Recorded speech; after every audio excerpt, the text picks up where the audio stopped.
I say here's Never bet with your heart. Here's the gauntlet right now. I will throw you a bet right now. Here's the bet. If the Eagles don't cover against the Giants, i.e., you win the bet, I will start off next week's show doing 5 shots of Fireball. Oh. Money, money, money, money, money, money. I'm rolling in the money, money, money, money, money. I get that fast money in a. I get that fast money in a. Money, money, money, money, money. I'm rolling in the. All right, let's get this out of the way first and foremost. Of course, this is Sharp Bets and Fantasy Sets. Thanks for tuning in for Week 11. I made a wager. A very poor wager, very poor decision on my part, and I am a man of my word, and I plan on kind of doing what I got to do. So I got my, I tweeted it out. I got my fireballs, got all of them. You guys can keep me honest. So I want to first cheers to Howie Roseman. Howie Roseman took Jalen Reagor before Justin Jefferson. And it wasn't even like anybody's like Monday morning quarterbacking. Like everybody fucking said that they should have picked Justin Jefferson. I mean, like Evan Silva, who I'm obsessed with when it comes to fantasy, had Justin Jefferson going to the Eagles in his mock draft. But nope, they picked Jalen Reagor. And this is the same man who also took J.J. Arcega-Whiteside, who was a healthy scratch in the game, over DK Metcalf. So Howie Roseman, fuck you.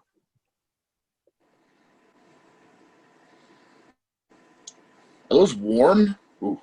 This isn't going to be a good show. All right, it's going to be a great show. To Doug Peterson, who for some reason decided to go for 2 when they were down 21-17. And also late in the game went for it on 4th and 10, which is fine if you're going to do that. But then on 3rd and 10, don't chuck it halfway down the fucking field. Use chunk plays if you know it's going to be a 4-down play. Doug Peterson, the Super Bowl is over. The magic is over. You're a piece of shit. And here's to you. I love this. Carson Wentz. You stupid ginger fuck. You're not terrible. You're not terrible. But you're not very good either. And you overthrow the fuck out of everyone. And you got Miles Sanders back. And you got Jalen Reagor back. And you got Dallas Goedert back, who I traded for and gave up Swift 3 weeks ago because I was like, he throws to his tight ends. Well, with all of these weapons back, he throws to Richard Rodgers multiple times, overthrows Goddard multiple times. So you big stupid moron, here's to you.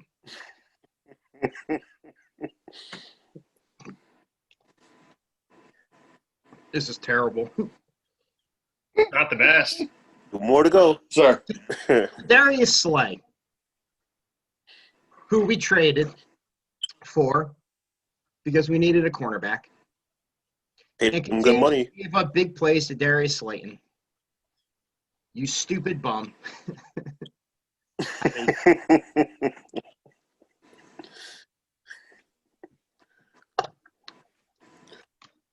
I'm going to start slurring my words. Woo. All right, give me a second. The last one. The last one goes to me because I was the hottest free agent fan in 2001, and I could have rooted for the Giants and saw 2 Super Bowls. I could have rooted – well, I wouldn't have rooted for the Jets, but I could have rooted for the Pittsburgh Steelers. I went to college in Pennsylvania. I didn't have to be an Eagles fan.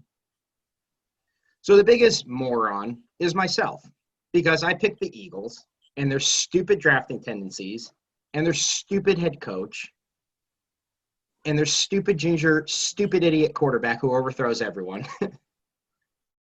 So here you go. There it is, buddy. Well done, sir. Well done. Now, when are you going to do the other 5? Because I don't remember being on the podcast last week. right, what's the name of the show again? I don't remember the name of the show. Hey, what? Wait, Oh, you're definitely going to fuck up the Twitter handle. the bet was 5 I at got once. $1 wasn't it? on that. What The was bet that, 5 at Mavic? once. The bet was 5 at once, I believe. Yeah, but I right? can't So, open my. 5 I'm more. not a snake. I can't unhinge my jaw. What do you want from me? Oh boy! All right, this show is Sharp Bets and Fantasy Sets. I'm told. You can find us on Twitter on SBFS Show. That's SBFS Show on Instagram and Twitter. We are part of the TruExact Radio family. Excuse me. Our show is on Wednesdays and Thursdays. I'm sorry, our show is on Wednesdays. See, it's already starting. We air it, or we do it on Tuesdays. It's on Wednesdays. On YouTube and on iTunes. My wife is laughing at me. You could follow TruExact Radio on their YouTube channel, TruExact Radio. And on their show this week, they have an entrepreneur who's going to be on the show. Sounds pretty good. So it is Celia Werner, who's from Long Island. She's a videographer, photographer, and entrepreneur. Get a look at what it takes to make it in the competitive business and all the planning that goes around it. And obviously, it's Survivor Series week, gentlemen. I know you guys are big wrestling fans. So on Mark's side of the ring, we will be talking Survivor Series predictions. So that should be fun if I make it to that show. So I guess what do you guys want to talk about first to start the week? You want to talk about Hopkins, his catch, or Let's talk about the Eagles. Just joking. I was trying Just to avoid joking. that topic. I mean, honestly, the Giants were the better team. I mean, I would love to make excuses. I would love to say, I mean, as stupid as the game planning was, the Giants are the better team. They earned the win. You know, and from here, it's actually interesting because I think I looked today, they were plus 300 to win the division. I mean, I'm all over that. If, like, you know, the Eagles, they go up against Cleveland, and if you have them in your picks later on, we could discuss that. But then they play Green Bay. Then they play Seattle. You know, these are games they have down the line. They also have Arizona again. So, or they have Arizona. So they've got some tough games coming down the pike. There's no guarantee that they're going to win the division. And now with the Giants matching them in wins, I mean, I certainly would be all over that bet. I could certainly see, you know, the better coached team. Their offense is running with Daniel Jones. It's funny how when Daniel Jones doesn't turn the ball over, all of a sudden he's Dan Marino. But, you know, Daniel Jones didn't turn the ball over, played well. You know, Gallman has as many rushing touchdowns as Saquon Barkley. So for anybody who thought that was a smart draft pick, I mean, I don't know. But Moravik, you picked the money line to win outright. That was your best bet last week, if I remember, with what little brain cells I have left. So you picking them plus 300 to win the division? You think they're going to win the division? I already have them plus 1,200 to win the division, so I'm, you know, well, 300. Yeah, you know what? I think they're turning around, and I think most of it is they just believe in Joe Judge. Yeah. And, you know, I mean, look at the last couple weeks. I mean, even take away last week, you know, everything they played is close the last 5-6 weeks. That's what I said last week.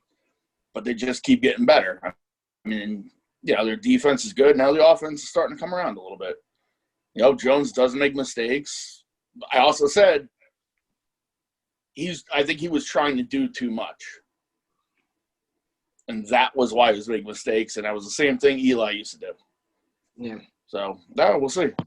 But I think they're going to win the division. I think the Eagles have, Eagles have 7 games left. Giants have 6. Yep. But I think opponents I think they both have 4 of the same teams left, which are tough games. Arizona. I think the Eagles have the Cowboys toughest. one. Eagles, based on winning percentage, have the toughest remaining schedule.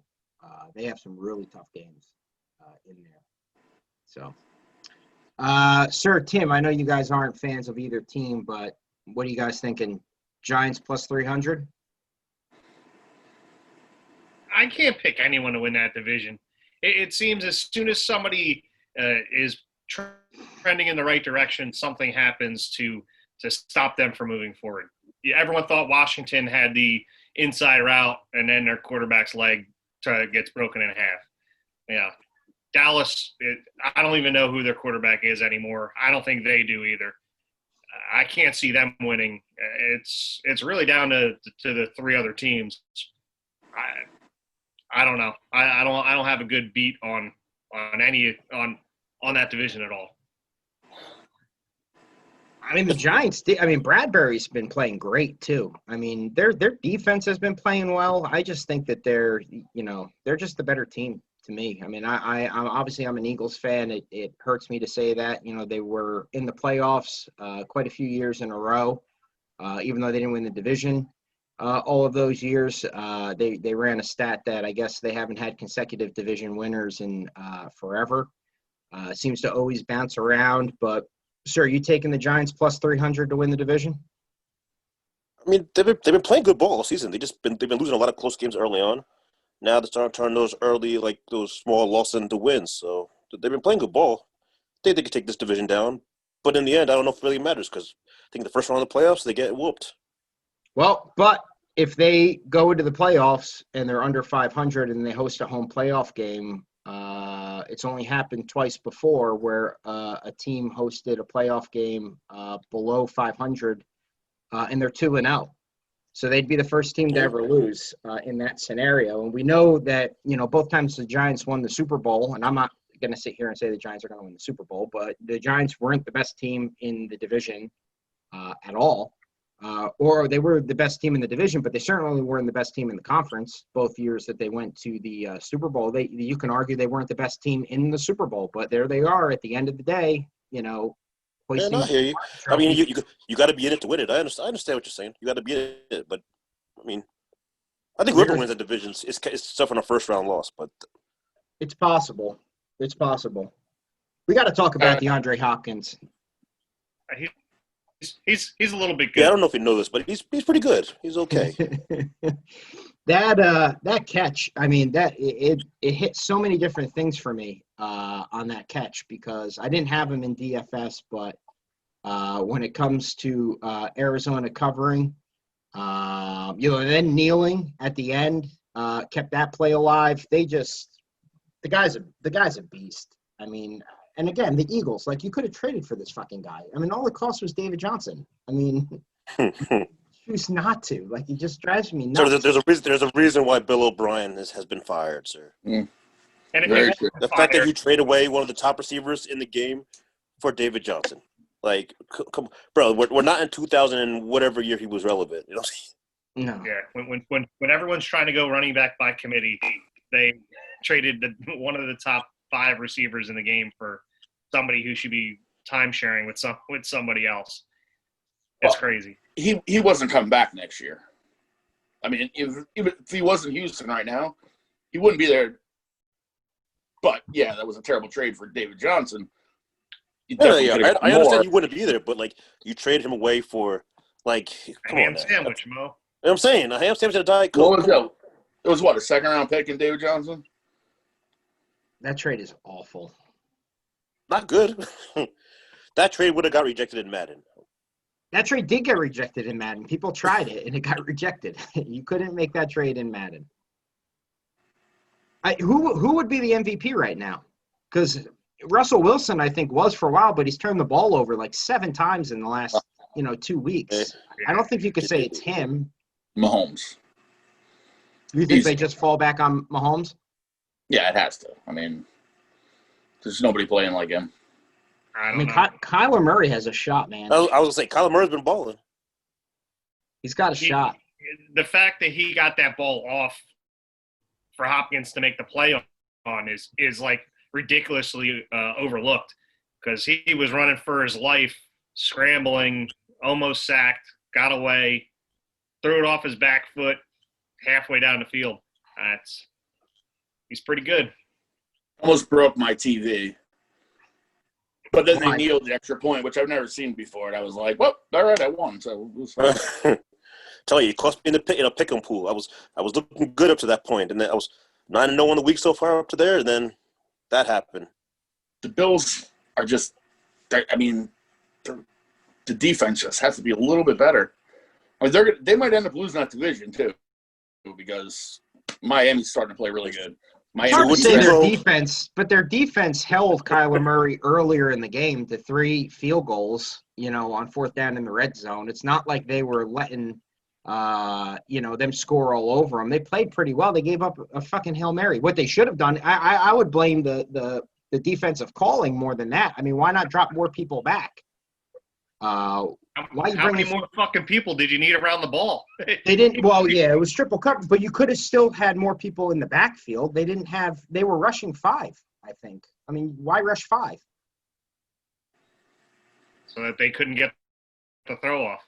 trying to get him out. Well, he did.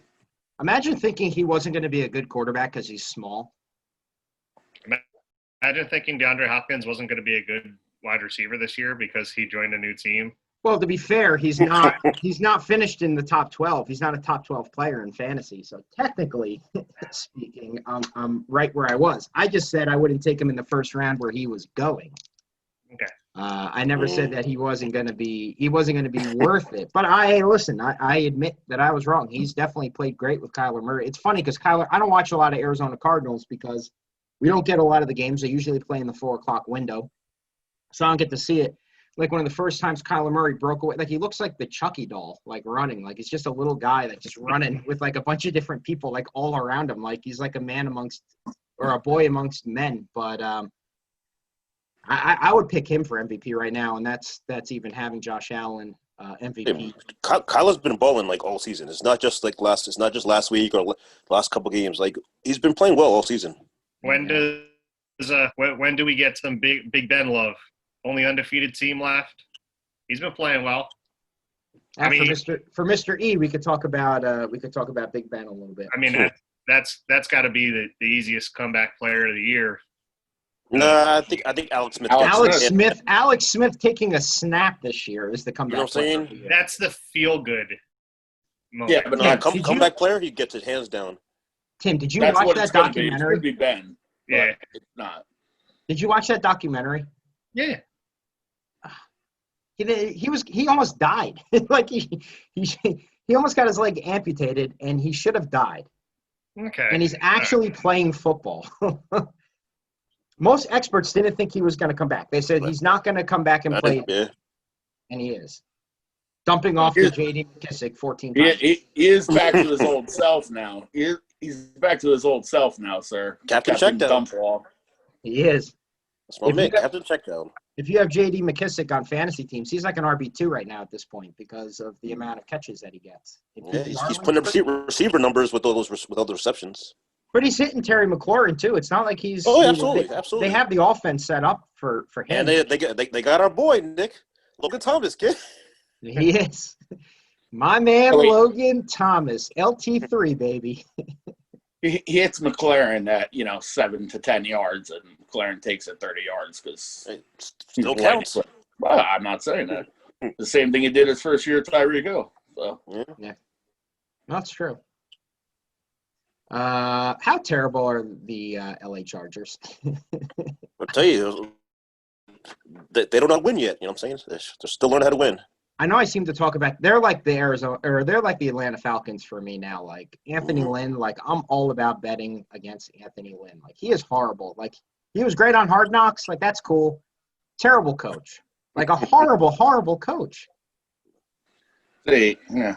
I don't even know what to say about him. You're right. I mean, they're terrible, but I definitely thought the Chargers were going to win. I mean, I had them, and I guess I suffered the same fate as Tim against Tua Tebow, but I just did not think that they were going to lose that game. And of course, that's a very strange line. That was an odd line. Justin Herbert might be your rookie of the year. I hope not. It might be. It's possible. He's playing well.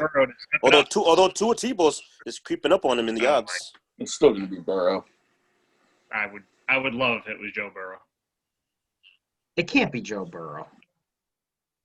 Can it? Hey, he's played every game. He's putting up numbers. He's got the counting stats. I don't know. Him and Herbert are 1 and 1A. Yeah, they're close. If fucking Tua gets it, he will be my most hated But does the rookie of the year have to be a quarterback? Like, why can't it be Justin Jefferson or somebody else that's playing? No, it could be. I'm saying, but I think between Herbert and Burrow, they're both playing tremendous football. Like for rookies, like Burrow's getting killed all the time. Yeah, he has no offensive line. I mean, at all. Zero offensive line. Like he's getting killed and he's hanging in there. He gets up. He's firing the ball. Him to Higgins is going to be like money in fantasy like next year. Like Higgins is like so good with him. I mean, it already is. Spoiler alert! It already is. I know. I mean, I was all over him. I think I mentioned him a few weeks ago. I took him in a DFS lineup. I specifically said not the Cleveland Higgins because the rapport that they have together is just it's awesome. Absolutely, it's awesome. And Tim, the Jets didn't play, so the Jets didn't lose. So we had our best week of the season. Did not lose. I got one question for you guys, though. All right. Okay. That's in the Niners Saints game. The sack. That was a horrible call. Horrible call. How was that rough in the passer? That was a bad call. He didn't even land on him. He drove him to the ground with all of his body weight on top of him. He didn't have his body weight on him. I know. That's what they called. Not saying we would have beat them, but like it's hard to play against a team when they have their refs in their back pocket. Well, it was automatic 15 yards. The last couple of times San Fran has gone to New Orleans, the refs have been in their back pocket. All right, but I don't think the refs are in the Saints' back pocket ever because when they play against the Niners, they are. The Saints are owed a couple back calls from that playoff game. But why San Fran got to pay that debt? You know what I'm saying? Yeah, all right, yeah, and it's NFL's fault that they made y'all play without people in the COVID. You know what I'm saying? Yeah, they're just fucking you guys, sir. That's it. Did you guys like? I know they did it because of the Masters, but did you guys like so many 4:00 games? Like, it wasn't bad. It made it very interesting to watch the red zone. Yeah, the 1 o'clock slate wasn't that great, but the 4 o'clock was pretty good. I think that's why I'm turned off by the idea of it. What'd you say? The 1 o'clock slate was very good. Giants beat the Eagles for the first time in God knows how long. I wasn't a fan. Sorry, buddy. Sorry. I'm trying. I wasn't rubbing it in. I'm trying to be impartial, but I was not a fan. Well, anything else you guys want to talk about in the week 10 before we jump into week 11? How did Baltimore lose to New England? Oh, it's easy. New England came right out and said it. They said there's basically going to be like a monsoon / hurricane. So we're going to use all of our best plays in the first half of the game because we know the second half of the game is going to be a goddamn shitstorm. And it was. Like they went into the half with the lead. They finished with the lead. It was genius game planning. I don't know if it wasn't, I picked New England last week, obviously, in the primetime picks, but I didn't think they were going to win outright. My whole point was I'm taking Belichick, +7. But the game plan was smart, and Lamar Jackson just proves time and time again that A, he can't come back, and win a game. And two, there's more and more evidence on that. And two, he's not a great passer. Like he's not a great quarterback. Baltimore scored first. They were up 7-0. They were, but the trick play, scored the touchdown for New England, and they just ran their best plays. They had the lead when they needed it, and they were able to coast. Lamar Jackson stinks. He's not good, and Hollywood Brown seems miserable. Hates it, and that actually, that's why I hate the most because I have Hollywood Brown in like every league. And I have him in one too, so I feel your pain. I finally hit the point this week where I'm probably never going to play him. Yeah, you can't play him.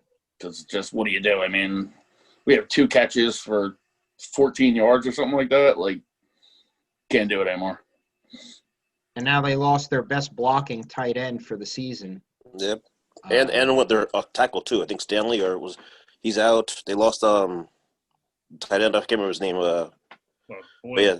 Yeah, Boyle, Boyle. Yeah, Yeah, Boyle, I mean, as for a team that likes to run the football, they losing two great blockers, not good. not good at all. No. They, I mean, they're not. They're looking like it's all the makings of being like the 5 seed or the. They're not going to be. Not going to be a high seed. In this playoffs. I mean, as we mentioned earlier, you just got to get into the dance. But I mean, looks like it's Pittsburgh's division to take this year. It certainly looks like Pittsburgh. Prime time. That's right. All right, prime time. I was excited to get to this segment because I am 7-1 since doing the 3 wise men shot a few weeks back. I'm red hot, and I actually have a chance to be above 500 now for the first time all year, which is just insane, given how bad I started out. But as you could see the standings right now on our pod, I am inching ever so closer, and I plan on bringing it again this week with my picks. But we do have to do our shot. I know I think it's supposed to be tequila since I won, but I did Crown Royal last week, and I'm doing Crown Royal again because it was good luck for me. So, There's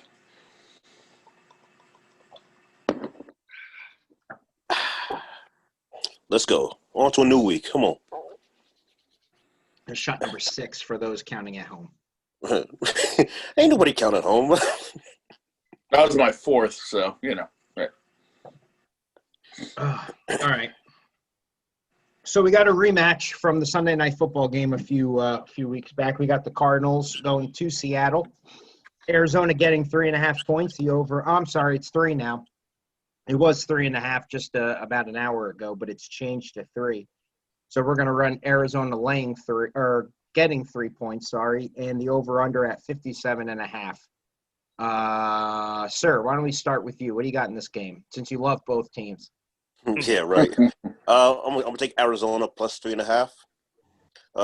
The underdog has been pretty profitable. Oh, plus 3, excuse me. Whatever. Well, it was 3.5 when I wrote it down. I know, me too. Me Me too. The underdog has been pretty profitable.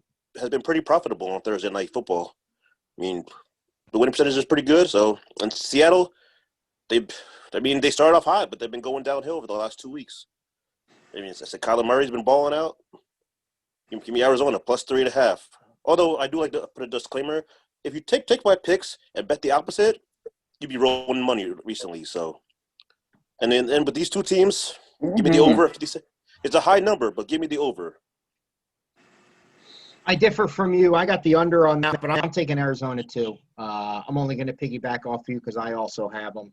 I agree with everything you said. The only couple things I'd say is home teams coming off games where they give up a lot of sacks and or don't score a lot of points. You usually want to fade those teams. Arizona already beating them once and then getting 3 points on top of it. Coming off a red-hot win. I just think they're firing on all cylinders. I've been the biggest anti-Arizona guy when it comes to sports betting time and time again. In fact, I picked Seattle the last time they played in the primetime picks, but I've learned from my mistakes. In this particular game, give me Arizona plus 3. And I'll take the under because I do think it's just a ton of points. Tim, what do you got? All right. I'm going to pick against you guys. Seattle's 4-0 at home. I don't know what home field advantage means anymore in the NFL with none or limited fans. But hey, they're 4-0. They lost last time they faced them, so they're gonna come out and they're gonna want to prove a point.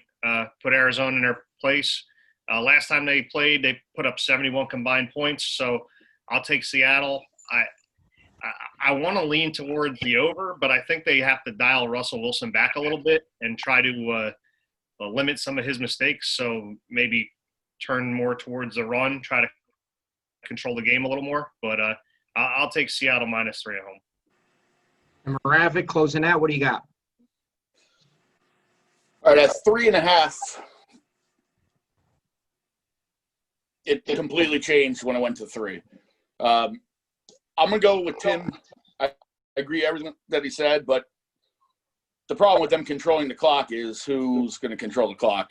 DJ Dallas. I mean, Collins did all right this week, but I'm going to take Seattle just because I think they're a better team than they played the last 2 weeks. But they also, they lost to good teams the last 2 weeks. I mean, I think the Rams are the best team in the NFC. So Okay. I want to take Seattle in the over, yeah. In a revenge game of what screwed me on a bet a few weeks ago, you got the Chiefs at the Raiders. Kansas City laying 6.5, even though losing outright to Vegas quite a few weeks ago. The over/under at 56.5. Moravik, we'll jump back to you and go in reverse order. What do you got in this game? Kansas City. They lost once. They're not going to lose again. The over/under is a tough one. I'm actually going to take the under in that game. I think Kansas City is going to shut them down and just piss them off because they actually lost to them. But, yeah, I'm taking KC. Okay. Tim? All right. I'm taking KC as well. They're 4-0 since they lost to the Raiders. I don't see Patrick Mahomes in prime time losing to the same team twice. It's just KC's too good of a team for that to happen.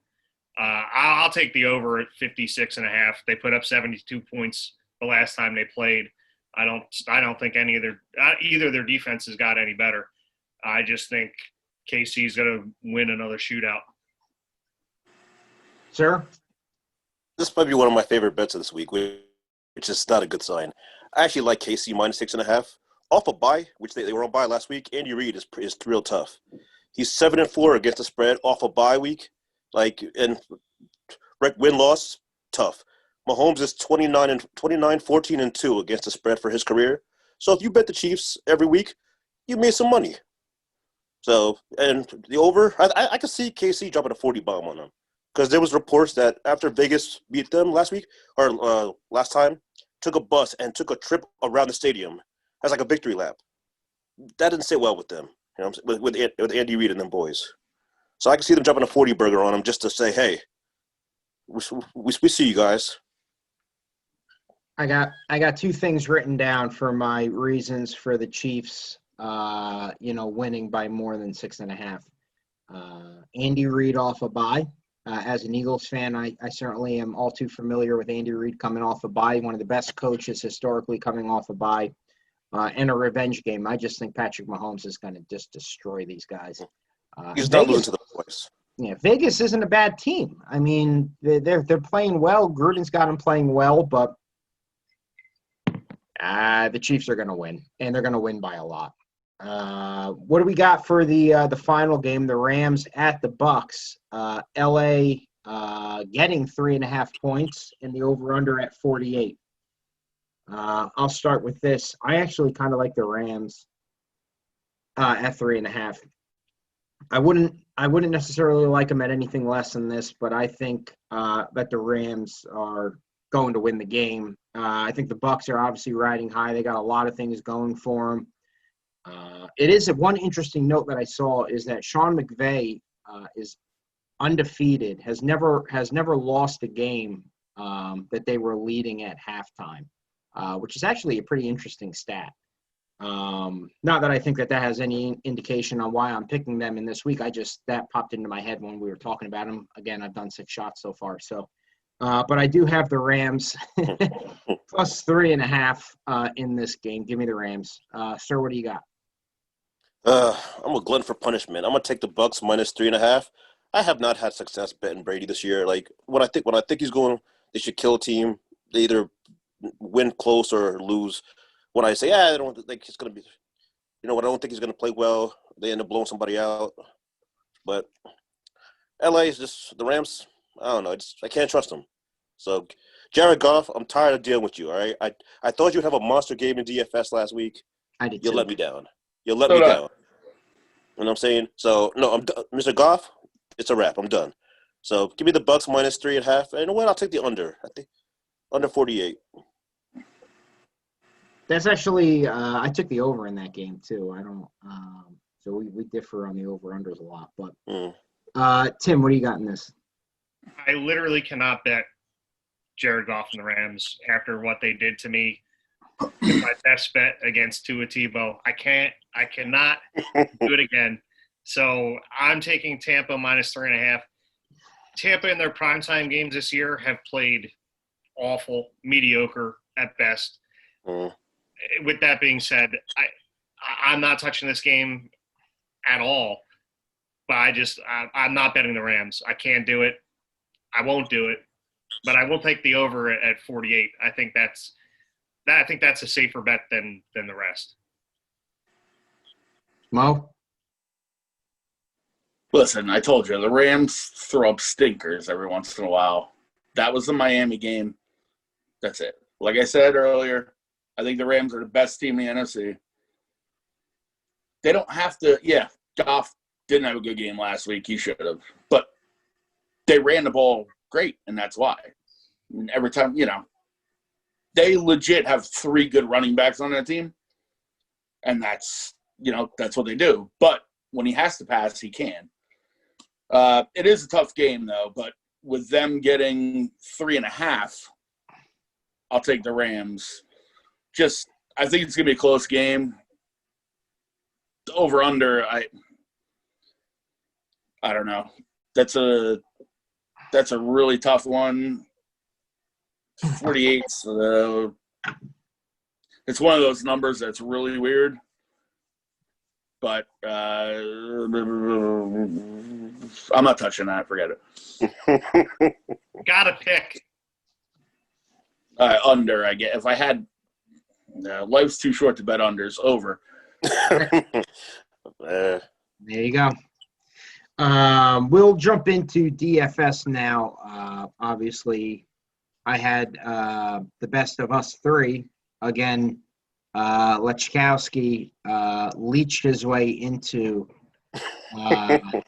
our game, and he won because he knew who we were all picking already, and then obviously copied a lot of our great picks like he always does, and then sprinkled in a couple other guys. I want to mention one thing. I'm just proud you put a lineup in back-to-back weeks. Good for you, sir. Hey, can't remember my name right now, but I remember that. There's actually one thing I wanted to mention in playing tournament play last week in DFS. And Tim, you mentioned like what like strategies are there in lineups. It looks like from what I could see, the strategy and the teams that win, like in the tournament that I was in, the guy that won the 100,000 stacked one of the games in the 4 o'clock window and hit. So he had a couple of the great picks in the 1 o'clock window, but then stacked the game. I had the same strategy. I just stacked the wrong game. So I didn't win $100,000. I won $36. But hey, still won something. A win's a win. But I had the same big plays, early. Gibson, I had early hit. Swift, I had early hit. And then it was just I had Goddard in a few who got me some points for not a lot of money. I also had Ingram in a few, but again, not a lot of money. But then the team that won had the Pittsburgh-Cincinnati stack with Higgins, Claypool, Deontay Johnson, and Big Ben. Was the nuts in that. My stacks were Kyler Murray, Christian Kirk, Larry Fitzgerald. Didn't hit. I had some Goff, Reynolds, Everett. Reynolds hit, played really well, caught a lot of passes, led the team in targets. Just Goff didn't throw any touchdowns. I mean, against Seattle's defense, I thought he was a shoo-in for some touchdowns, and it looks like Everett was the guy that was catching passes, even though Higbee was running more routes. But this isn't about why I lost DFS. This is just a continuation of an answer to you, Tim. If you're playing tournament play, the best part about it is you can alter your picks for later in the game. So if you pick a couple 1 o'clock games and you hit your 1 o'clock games, move your picks into a stack in the 4 o'clock window of a high over-under. And more often than not, those are the teams that win. So I did go with that strategy in my DFS lineup, but I'm not going to go first. I'm going to listen to you guys talk about why Jameis Winston is a great play for 5,900. So Sir, Maravik, you raised your hand first, so Yeah. let's start with you. Quarterback, Jameis Winston. I knew it. At 5,900, I have to. I think New Orleans is. I know. Listen, Breeze is going to be out a week or two, and you talked about that penalty, sir. Mm-hmm. If Drew Brees, Tom Brady are probably the only two that get that call. Hall of Fame. Nonsense, brother. You know what I'm saying? Like, call That's everybody. Go ahead. Listen, when I was on, what week was on? Week 3? Yeah. Mm-hmm. I said, let's just start Jameis Winston already. No, they are.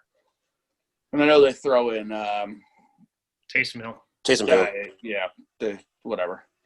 All right, so Jameis Winston, 5,900. That's my quarterback. My running back, little stack here. I never do this, but 9,200, I took Kamara. Winston's going to dump the ball to him. He's been running great. I mean, he's been playing amazing. So my other running back, 5,200, I took Nyheim Hines.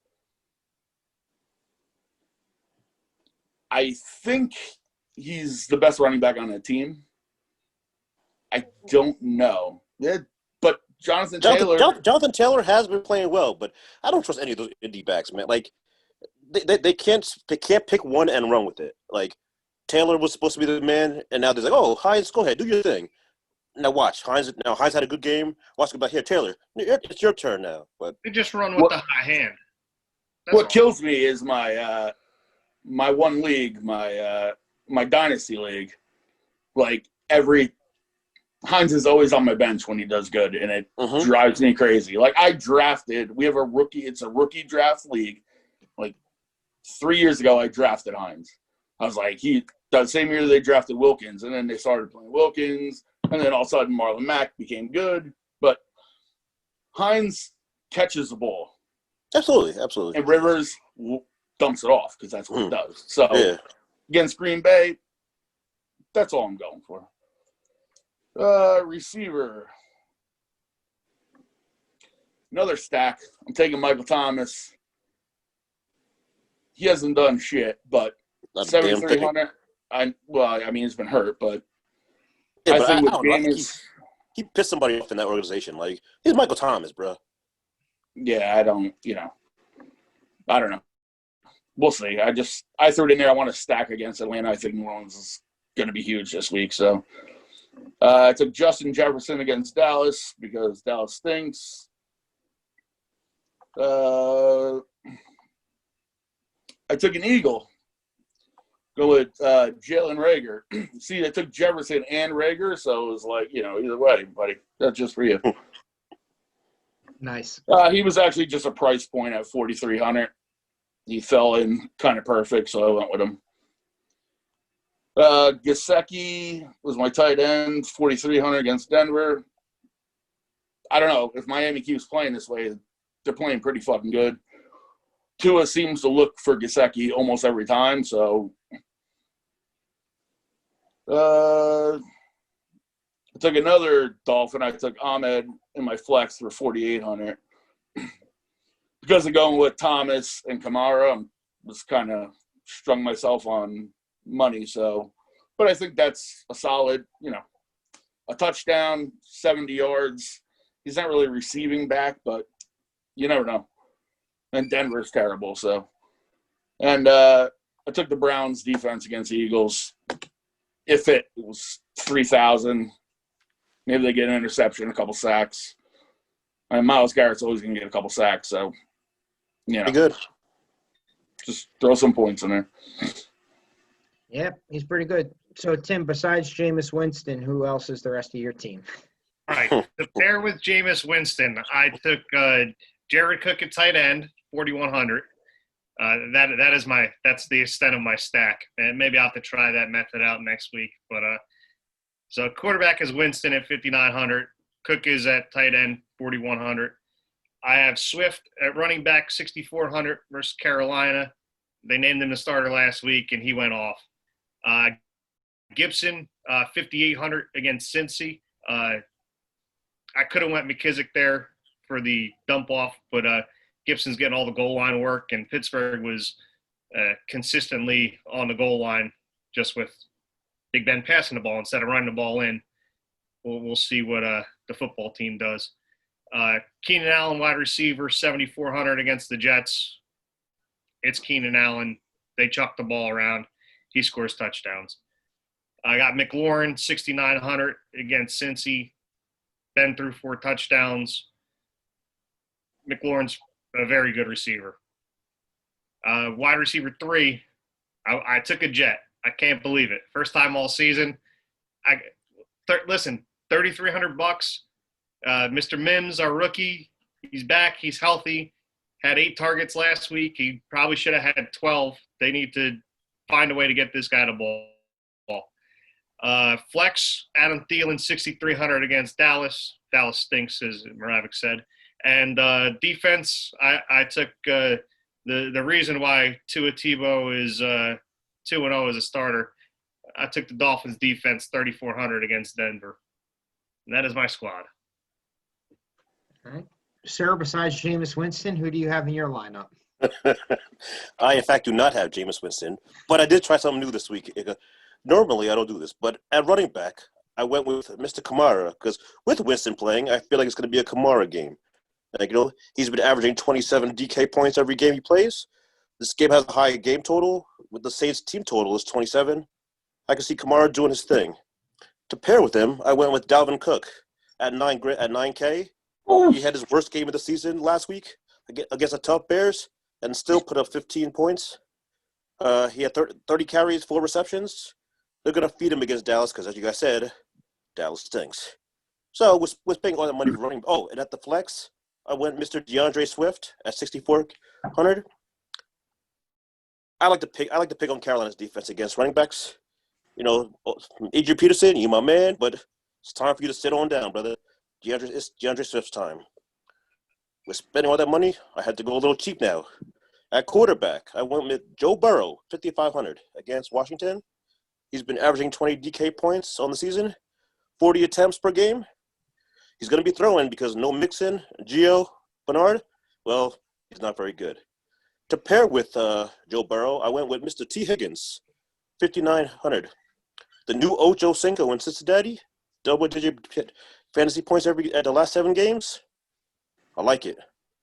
The wide receiver 2, the law firm of Jacoby Myers at 4,900. He's been getting targets, double-digit 10 fantasy points the last 4 games. He even threw a touchdown last week, so it's a good match. It's a good matchup. Man, my dart throw of the week, my receiver Tua Tebow, Jakeem Grant, 3,500. I'm just hoping for about 10 points here because I had to pay down. He threw it to them all this week. No, absolutely. With Grant and, as you said, Gesicki, he throws to 2 people. So hopefully Grant gets some love. Tight end, every time I do a lineup, I end up on this dude. Every time. Logan Thomas, 3,300. Double-digit points, 3 of the last 4 games. Captain checkdown to the tight end. And the matchup isn't bad. In my defense, for all you guys starting Jameis Winston, give me the Falcons defense at 2,300. Jameis gonna Jameis. What do you throw? 30 picks last year? Just save 2 of them things. Throw it. Maybe one gets to the house, and that defense at 2,300 will pay off. Definitely good for a pick 6. I mean, that's 100%. That's points right there. He got LASIK now though, so he can probably read a linebacker. So we'll see.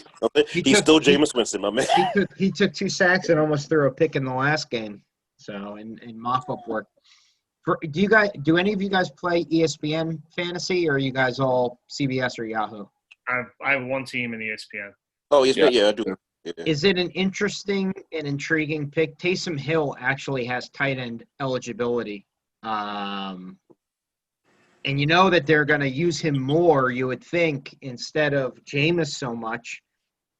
Interesting tight end. I can't imagine a lot of teams or a lot of people in fantasy even know that he has tight end eligibility. He's not shown as like one of the high waiver picks, but that's only in ESPN leagues. Only in ESPN, yeah. On Yahoo, he is not tight end eligibility. It only works for Yahoo, but he's worth a pickup in my opinion as somebody who, can run, can pass, can catch. And that's the exact reason why no one should ever have an ESPN league. Yeah. That's true. Who was the quarterback for Minnesota who had who was a wide receiver? Joe Webb, right? Who was a wide receiver for New Orleans that had tight end eligibility when he was like the number one wide receiver in New Orleans? I can't fucking remember. He was a rookie and he came out and lit things up. How long ago? Somebody tweet at us. It has to be 10 years ago by now. Oh, It's gonna come to me. Don't worry. But somebody tweet at us. Definitely an interesting pickup though for Taysom Hill at tight end, a position where right now if the season ended today, Jimmy Graham is in the top 6 of tight ends. Tight ends has just been horrible this year. And there you go. You might have a quarterback at the tight end spot getting points for you. So I don't know. If he starts, also got that's money play right there. a lot of the good tight ends are hurt except for Kelsey. So that's obviously why. Kittle's hurt, Ertz is hurt. Well, Ertz wasn't playing that well to begin with. Waller's been healthy, but it's just not a great position. Ertz has had a terrible year. O's hurt? Albert O. Yeah. My homie Albert O. Respect, you know what I'm saying? Yeah. I wouldn't even try to say his name now after 6 shots. Albert O. That's his name right there. Albert O. I'm not going to delve too deep into the guys that you guys have already picked in mine. Obviously, I went quarterback Jameis Winston. Now, here's the deal. He's facing a team that he's all too familiar with. Low point, high over-under total. I shouldn't say low point. Low dollar cost for Jameis at only $5,900. But he's faced the Atlanta Falcons his whole career, so he knows the Atlanta Falcons, and he's not a lot of money. So I got Jameis Winston. I took Kalen Ballage. He was the guy that the Jets tried to trade for earlier in the year, right, and didn't go through because of physical. So look for him to be showcased a little bit against the Jets at 5,600. If Justin Jackson or Eckler come back, I probably am not so high on this pick. But Justin Jackson looks like he's still hurt, and Eckler looks like he's still hurt. Again, we don't put these lineups in until the day of, but I do like Ballage, who ran the most amount of routes that he's seen last week. 5,600 doesn't cost a lot. Obviously, since I went cheap on my one running back, you guys know who I took for my second one. Give me Alvin Kamara against Atlanta for 9,200. Best running back in the league right now. Even after a not-so-good game last week, scored 3 touchdowns, but didn't have a ton of yards rushing. The man is just – his floor is so high in fantasy, and you probably got him with the 4th pick or later, assuming that the big 3 running backs all went in the top 3, and then some people might have taken Michael Thomas or Dalvin Cook ahead of him. But Alvin Kamara, incredible running back so far. Wide receivers, I'm going Julio Jones against New Orleans to continue my stack there at 7,500. There's no reason to go into any reason why I'm picking Julio Jones. It's pretty self-explanatory. The other second highest over-under for the week is Green Bay and Indianapolis. So give me Pittman and MVS as my other 2 wide receivers. Pittman, I don't have the money. MVS at 4,800. These are guys that are being targeted. Both teams give up a lot of points to wide receivers in fantasy, although they don't give up a lot of points to quarterbacks, which is kind of interesting. But give me those guys. I also took Jared Cook at tight end. I know that Bruce Arians doesn't throw to tight ends a lot or is against anti-tight end or whatever the case may be over there, but Cameron Brate was a thing. O.J. Howard, we all thought would be a thing, but never really formulated. But Winston likes hitting them, especially in the red zone. For the price of $4,100, I'm just looking for a few catches and a red zone catch, a red zone touchdown. So give me him. I also took Hines in my flex spot against Green Bay, 5,200. It's a dart throw for what running back is successful, but Green Bay is one of the worst defenses against the run. And with the Colts being favored at home, I don't know. I'll take the running back that I think is going to do good. One more point on Cook is that Atlanta's the worst defense in the league against tight ends. And then maybe a homer pick, but I think there is some logic to it. I got the Eagles defense against Cleveland at 2,800. They're not expensive. One thing Eagles defense is good at is stopping the run. One thing, and the only thing that Cleveland's good on offense at is running the ball. So I just think that it's a game. If there's very few games that I think the Eagles still have left in the tank to win, this is one of them, foreshadowing one of my parlay picks. But I do think the Eagles are going to win. So give me the Eagles defense, 2,800. Fellas, can I put a friendly donkey dollar bet out there? Joe I'm Burrow not doing any more fireball, so No, donkey dollar bet. $1. Joe Burrow will have a better game than Jameis Winston. Joe Burrow? Yes. I'll take that bet. All right. I actually agree with you, sir, but I just And he's cheaper in salary than Winston is. I just like them against Atlanta. I hear you. I said And I got him I against Zach Kamara. I think it's gonna be a Kamara game. You know what I'm saying? Just whether out of the backfield, throw it to him. Yeah, throw it to him, please. Yeah, throw it to him. Nah. I mean, Kamara has Round. 3 When receiving they touchdowns. get in the James red Winston has all zone, day. When they get in the red zone, just keep handing it to him. It's not that hard. You don't got to throw it to him. You don't got just hand the ball. Watch him do his thing. Or hit Jared Cook. No. Hand the ball to Jared Cook if you want to. I don't. Well, that's not happening. Before we get into our parlay picks, congrats to Kyle. Was Kyle the only one to hit the big time challenge of 3 picks? Yeah, Kyle. Kyle almost forgot. Kyle, congrats. Slide in my DMs, man. I don't know you outside of you being a fan of the show. So congrats. I'll put your bet in. Just let me know what it is. Kyle, I used to work with at PetSmart. And, Oh, nice. Very, very good guy, wrestler.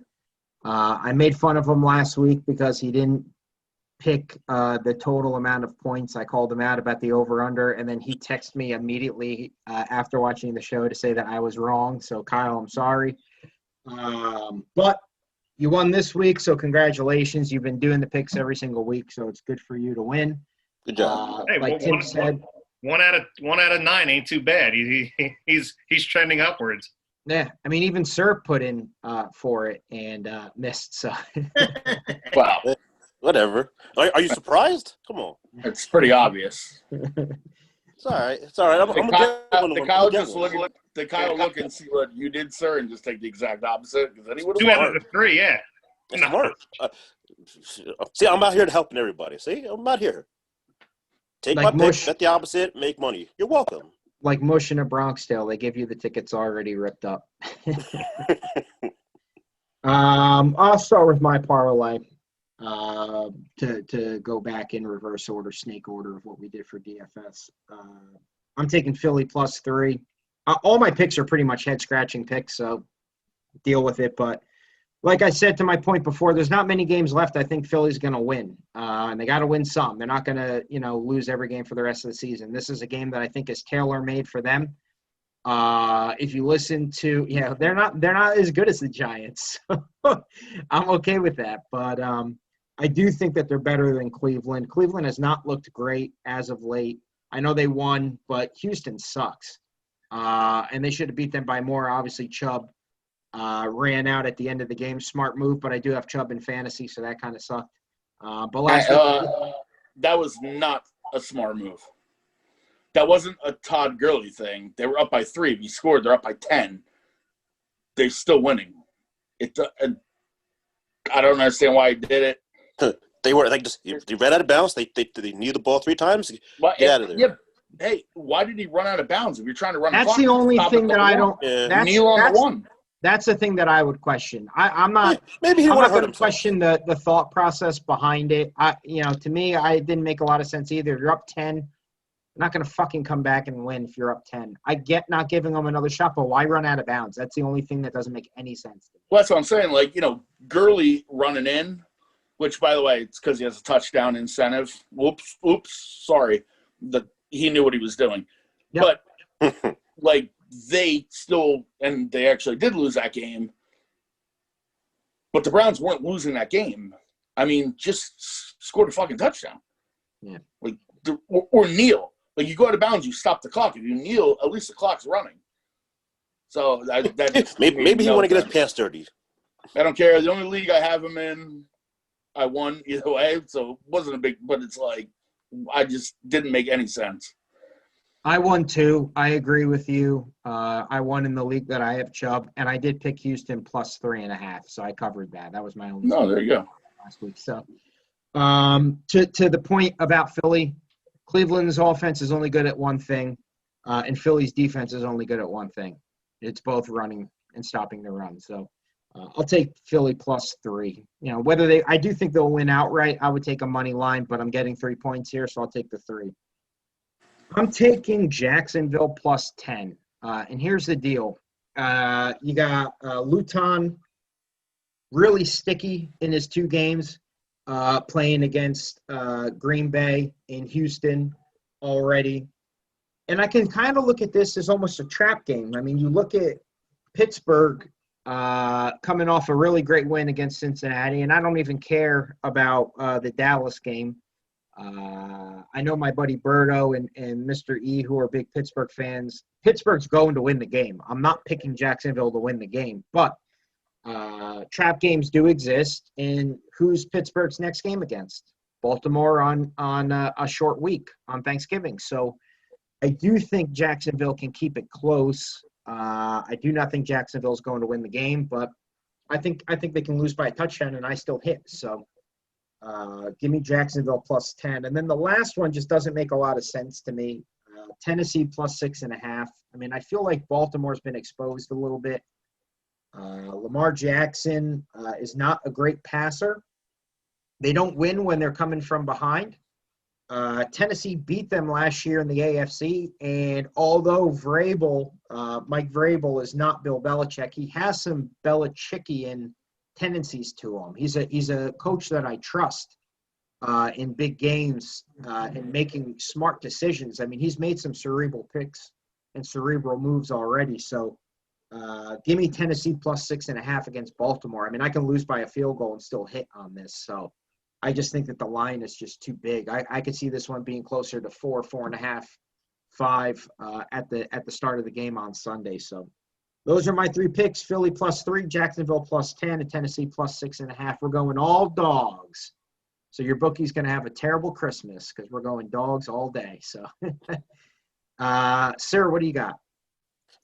All right, start off. I got Dallas, Minnesota. I got under 48. The last 4 Cowboy game without Dak, all the Dallas games have gone over. I said with Dalvin running the ball, the clock ain't going to stop. So give me under 48. My second one, Philly Browns, give me under 45.5. Again, the Browns run the ball. Philly been running. Again, the clock's not going to stop. 45.5, under. I usually don't like betting unders, but those two, she was like, you know what, those aren't bad. And the third, KC minus 6.5, as we mentioned before. Andy Reid off a bye, revenge game, bet Mahomes, make money. They're going to blow out the Raiders. Like, I said, Mahomes on prime time is something. I don't know what that parlay will pay out, but put that in or bet the opposite. Either way, whatever you want to do. Well, sir and I are both going to go 3-0, which means you could parlay all 3 games, or all 6 games, I mean, and win a ton of money. Let's see if Tim has any different picks, or if we can go 9-game parlay. Tim, what do you got? You're going to have to go 8. You're going to have to go 8. I'll start off with the Kansas City minus 6.5. That's the game that I have the same as sir. Give me Green Bay getting 3, and I'm going to round it out with the over 51 in the Atlanta-New Orleans game. And I like these picks. I like everybody's picks. I don't have any arguments right now. Well, foreshadowing Timoradic. I'm kidding. All right, so this is my 3rd time on the show. Don't do that. Don't do it. Don't do that. No shaky hand. 3rd time on the show. First 2, 3-3 in primetime picks. I was 2-1 first time, 1-2 past week. But I am 2-0 in parlay so far. Nice. And 2-0 in best bets. So, number one, same as everybody else. Chiefs, just too easy. They're going to kill them.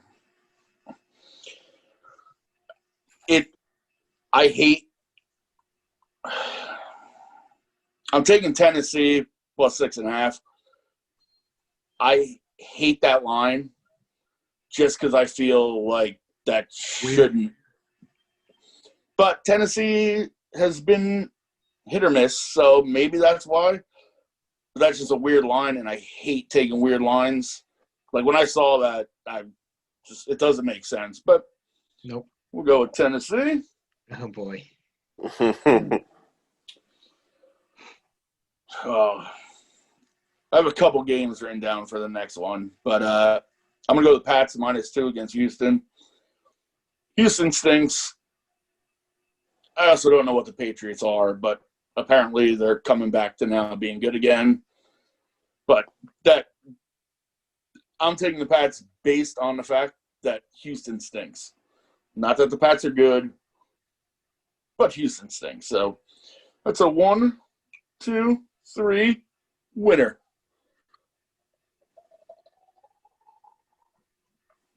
No better sound than that. Good. Is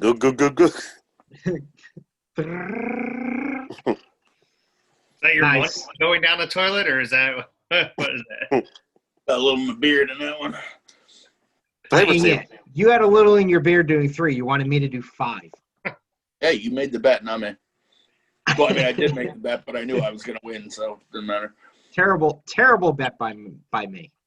Needless to say, my cousin Eddie had texted me during the week and wanted to know how, in all the times visiting me in New Jersey, has he never met Moravik or had Moravik at one of our parties to drink. And I said, well, he moved to PA, and now Eddie lives in Northeast Philly.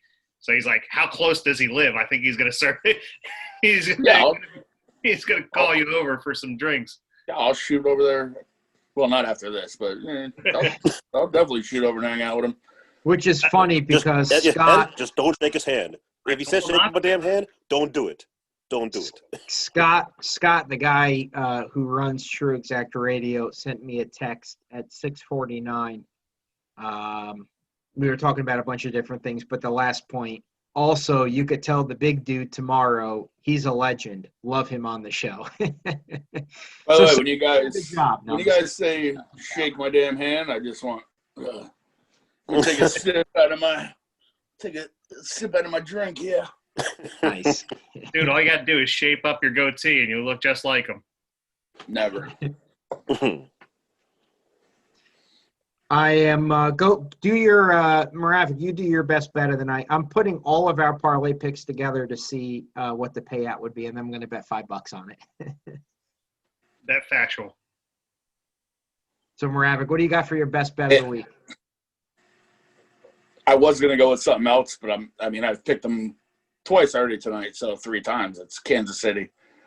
I hate doing that because I do like to mix stuff up on the show, but I can't. They're going to kill them.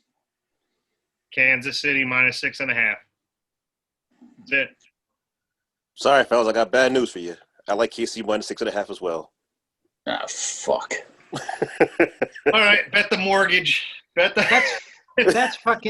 ridiculous. My best bet of the week, Kansas City. Laying I'm betting the Raiders money line. Take the Raiders money line. Nah. Absolutely.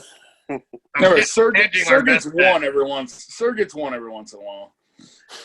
Tim, was once in 12 weeks. Tim, was your best bet Kansas City too?